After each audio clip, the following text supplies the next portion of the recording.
विश्वविद्यालय में पढ़ाता था तो हमारे फील्डवर्क का भी एक हिस्सा जहांगीरपुरी में होता था। हमने आज तक जहांगीरपुरी में इस तरह के विजुअल्स कभी नहीं देखे, कतई नहीं देखे। और जहांगीरपुरी अलहदा एक घटना नहीं है, स्टैंड अलोन नहीं है। पूरे देश के अलग अलग जगहों की डरावनी छवियां देखिए, एक पैटर्न सा दिखता है। मैं तो सीधे हस्तक्षेप करने का आग्रह करूंगा माननीय प्रधानमंत्री जी से। प्रधानमंत्री जी, एक सख्त संदेश दीजिए, जो कोई भी इस तरह के उपद्रव में संलग्न है, जो हमारे सामाजिक ताने बाने को छत विक्षत कर रहा है, वो हमें आजादी के अमृत वर्ष में परेशान कर रहा है। 75वां साल आजादी का मना रहे हैं और 75 साल में मैं नहीं समझता हूं कि ऊपर बैठे हमारे महापुरुष ये सोचते होंगे कि इस देश को ये छवियां फिर से देखने को मिलेंगी।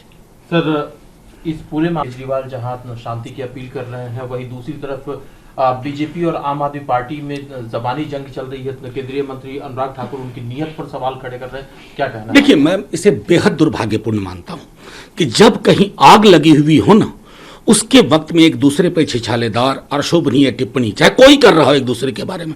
अभी सबसे बड़ी चीज थी ना, सामाजिक दमकल लेकर के वहां जाना और आग बुझाना। आग बुझाइए, क्योंकि ये आग जहांगीरपुरी तक नहीं रहेगी। हमारे पास कुछ नहीं बचेगा उपलब्धियों को बताने के लिए। हम उल्टे पांव की यात्रा पे निकल पड़े हैं और प्रतिदिन एक नई खाई में गिर रहे हैं। सर, जो दलों ने चिट्ठी लिखी है प्रधानमंत्री जी को, उनकी चुप्पी पर सवाल उठाया है, उसमें आपका भी दल शामिल है। यही कम्युनल क्लैशेस को लेकर के, इसको लेकर के भी भारतीय जनता पार्टी सवाल उठा रही है। वो कह रही है कि यही दल अपने गिरेबान में झांक करके क्यों नहीं देखते? नहीं, देखिए, अब हमको कुछ भी कह लीजिए, गिरेबान में झांकने कहिए, हमें आईना देखने को कहिए, हमें गुरेज नहीं है। लेकिन आईना देखूंगा तो दिखाऊंगा भी तो। अगर आपको आईना दिखा रहे हैं, और इसलिए नहीं, मैंने पहले भी कहा, मैं कहता हूं, मेरे भी तो प्रधानमंत्री हैं, चुनाव भले अलग अलग लड़ा हो, लेकिन आज अगर मैं शिकायत लेकर के जाऊं कि प्रधानमंत्री जी ये मेरी शिकायत है, किसके पास जाऊंगा? मेरा कोई अलग से प्रधानमंत्री है? मेरे वही है ना, उनसे ही आग्रह होगी, उन्हीं से अपेक्षा होगी। मैं दोहरा रहा हूं, आजादी के 75वें वर्ष में प्रधानमंत्री जी को बाहर निकल करके सख्त संदेश देना होगा। कोई उपद्रवी हो, उसके कुछ भी कपड़े हों, उसका कोई भी विचार हो, उसका कोई भी झंडा हो, आपकी आवाज बेलाग सीधे तौर पर लोगों को संकेत देना चाहिए। सर, ये सामाजिक जो तनाव है, उसके अलावा एक और मुद्दा जो कि आजकल चर्चा में है, लाउड स्पीकर का, कि लाउड स्पीकर कब बजने चाहिए, कैसे बजने चाहिए, किन्हें बजाने चाहिए। महाराष्ट्र सरकार कह रही है कि 10 बजे से 6 बजे तक की पाबंदी है, लेकिन उसके बाद कोई बजा सकता है। हिंदू संगठन कह रहे हैं कि उसके बाद भी जो बजाएगा वो डेसिबल तय किया गया है। क्या सरकार चेक करा रही है? मुझे हंसी आती है, क्षोभ भी होता है। हमारी चर्चा भी क्या चीजें शुमार हो रही हैं भाई? महंगाई पे बात नहीं हो रही है, गरीब की थाली छोटी होती जा रही है, बात नहीं कर रहे हैं हम। पड़ोस खत्म हो रहा, नहीं बात कर रहे हैं।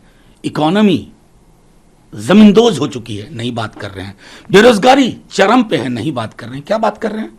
अजान, रमजान, हनुमान चालीसा, लाउड स्पीकर, ये सारे मुद्दे क्यों नए आ रहे हैं? ये मुद्दे नहीं हैं, ये हमारे को अंदर से दीमक की तरह खोखला कर रहे हैं देश को। और जो लोग भी आज ताली बजा रहे हैं, मैं आगाह करता हूं, आपके हाथ नहीं बचेंगे। किस बात की ताली बजाएंगे? हिंदुस्तान की बर्बादी के। सर, एक आखिरी सवाल है सर, प्रशांत को लेकर के 2015 में जब राष्ट्रीय जनता दल और जेडीयू ने मिलकर के चुनाव लड़ा था, उस समय उन्होंने जेडीयू को भी उन्होंने सेवाएं दी थी। अब उनकी चर्चा है कांग्रेस में शामिल होने की, 2024 के लिए उन्होंने डिटेल्ड प्रेजेंटेशन दिया है। क्या कहना है? देखिए, मेरा सीधे मानना है कि एक दल का आंतरिक मामला है, एक दल किन्हीं व्यक्ति विशेष से बातचीत में है, उन्होंने प्रेजेंटेशन दिया है। हम अपने दल की ओर से तमाम शुभकामनाएं देते हैं कि कांग्रेस उत्तरोत्तर प्रगति करे। जो भी चैलेंजेस उनके समक्ष हैं उसको वो रिस्पॉन्ड करवाएं बहुत बेहतर से, तो ये बेहतर होगा देश के लिए भी और पॉलिटिकल डेमोक्रेसी के लिए भी।